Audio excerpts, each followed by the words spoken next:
patching the gaps in India's cybersecurity. Doctrinal clarity and institutional coherence are essential for a robust cybersecurity posture.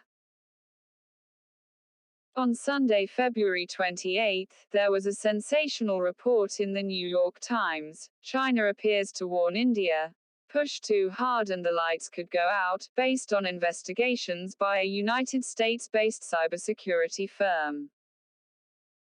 It raised the possibility that the power outage in Mumbai, on October 13, 2020, could have been the result of an attack by a Chinese state-sponsored group.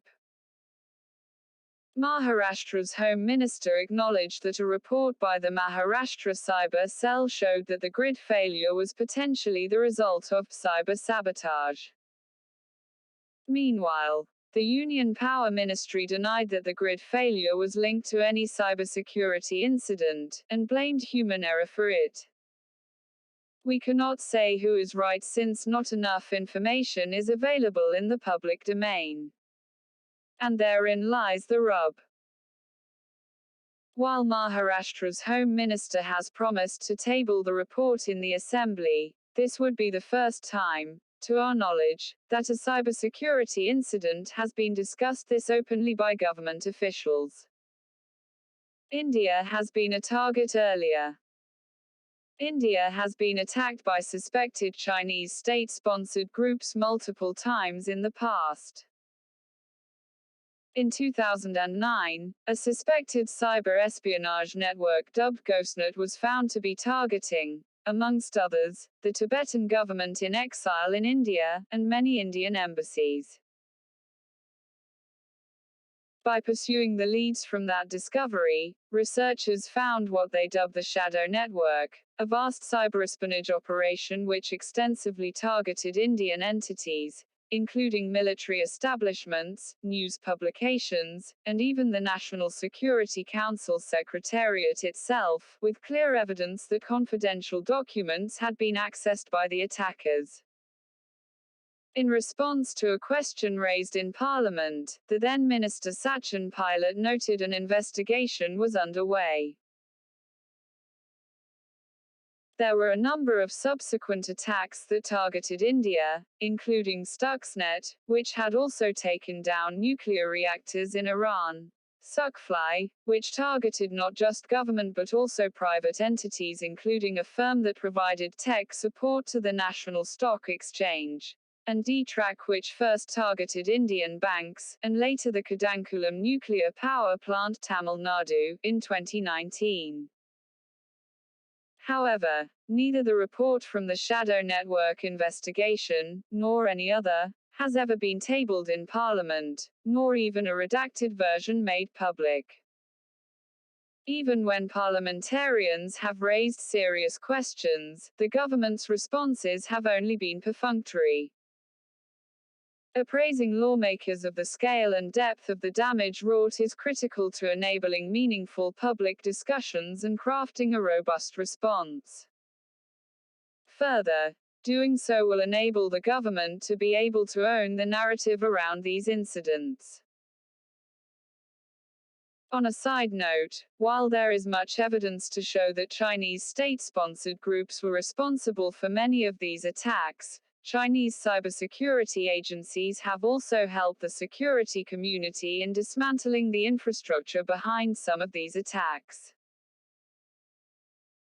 And it must also be remembered that documents released by WikiLeaks show that groups such as the Central Intelligence Agency's Umbridge project have advanced capabilities of misdirecting attribution to another nation-state, false flag attacks, by leaving behind false fingerprints for investigators to find.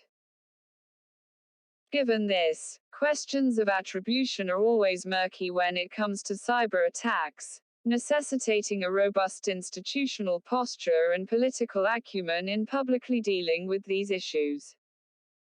Institutional security. Over the past 2 decades, India has made a significant effort at crafting institutional machinery focusing on cyber resilience spanning several government entities.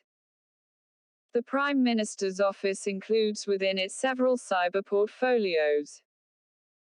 Among these are the National Security Council, usually chaired by the National Security Advisor (NSA), and plays a key role in shaping India's cyber policy ecosystem. The NSA also chairs the National Information Board, which is meant to be the apex body for cross-ministry coordination on cybersecurity policymaking. The National Critical Information Infrastructure Protection Center, established under the National Technical Research Organization in January 2014, was mandated to facilitate the protection of critical information infrastructure. In 2015, the Prime Minister established the Office of the National Cyber Security Coordinator, who advises the Prime Minister on strategic cybersecurity issues. India's Computer Emergency Response Team (CERT), which is the nodal entity responding to various cybersecurity threats to non-critical infrastructure, comes under the Ministry of Electronics and Information Technology (MEITY). The Ministry of Defense has recently upgraded the Defense Information Assurance and Research Agency to establish the Defense Cyber Agency, a tri-service command of the Indian Armed Forces to coordinate and control joint cyber operations, and craft India's cyber doctrine. Finally, the Ministry of Home Affairs oversees multiple similarly named coordination centers that focus on law enforcement efforts to address cybercrime, espionage and terrorism, while the Ministry of External Affairs coordinates India's cyber diplomacy push, both bilaterally with other countries, and at international fora like the United Nations. This institutional framework, while seeking to create an all-of-government approach to countering and mitigating cybersecurity threats at the national level, has also resulted in concerns around effective coordination, overlapping responsibilities, and lack of clear institutional boundaries and accountability. This needs to be clarified in India's National Cyber Security Strategy, which has been drafted by the NSC, a much-needed update to the National Cyber Security Policy 2013, but is yet to be released. Ensuring coherence and coordination between these different actors should be its primary goal. Doctrine on cyber conflicts. India is also yet to clearly articulate a doctrine that holistically captures its approach to cyber conflict, either for conducting offensive cyber operations, or the extent and scope of countermeasures against cyber attacks. While reports indicate that India too engages in targeted cyber attacks, the rules of engagement for that too are unclear. This is unlike India's approach to other global security regimes. For example, the no first use nuclear posture has been critical in preventing a nuclear Armageddon in a region fraught by political and military tensions, and continues to further India's global reputation as a responsible nuclear state.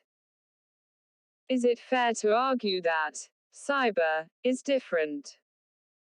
Could secrecy and ambiguity surrounding a nation's doctrine and capabilities provide a tactical advantage when engaging in cyber operations? This is hardly the case in today's increasingly unstable geopolitical scenario. The existing asymmetry in capabilities does not currently favor India. The absence of a credible cyber deterrence strategy means that states and non-state actors alike remain incentivized to undertake low-scale cyber operations for a variety of purposes: espionage, cybercrime, and even the disruption of critical information infrastructure. Define the red lines. The same argument must be made for India's contribution to global regimes crafting norms for responsible state behavior in cyberspace. India has been an active participant at processes within the First Committee of the United Nations General Assembly dealing with issues of disarmament and international security. While the Indian delegation has made public some of their intervention, India's long-term strategic thinking on core issues of debate at these fora remains relatively unknown, barring a few statements by public officials, including Shivshankar Menon and Arvind Gupta. A key opportunity herein is a precise articulation of how international law applies to cyberspace, which could mold the global governance debate to further India's strategic interests and capabilities. In particular, this should include positioning on not just non-binding norms but also legal obligations on red lines, with respect to cyberspace targets that should be considered illegitimate due to their significance for human life, such as healthcare systems, electricity grids, water supply, and financial systems. Clearer strategy and greater transparency are the need of the hour to improve India's cybersecurity posture. To better detect and counter threats from both state actors and their proxies as well as online criminals, improved coordination is needed between the government and the private sector, as well as within the government itself, and at the national and state levels. A clear public posture on cyber defense and warfare boosts citizen confidence, helps build trust among allies, and clearly signals intent to potential adversaries, thus enabling a more stable and secure cyber ecosystem. Pransh Prakash was a co-founder of the Center for Internet and Society, and is an affiliated fellow at Yale Law School's Information Society Project. Arindrajit Basu is research-led at the Center for Internet and Society.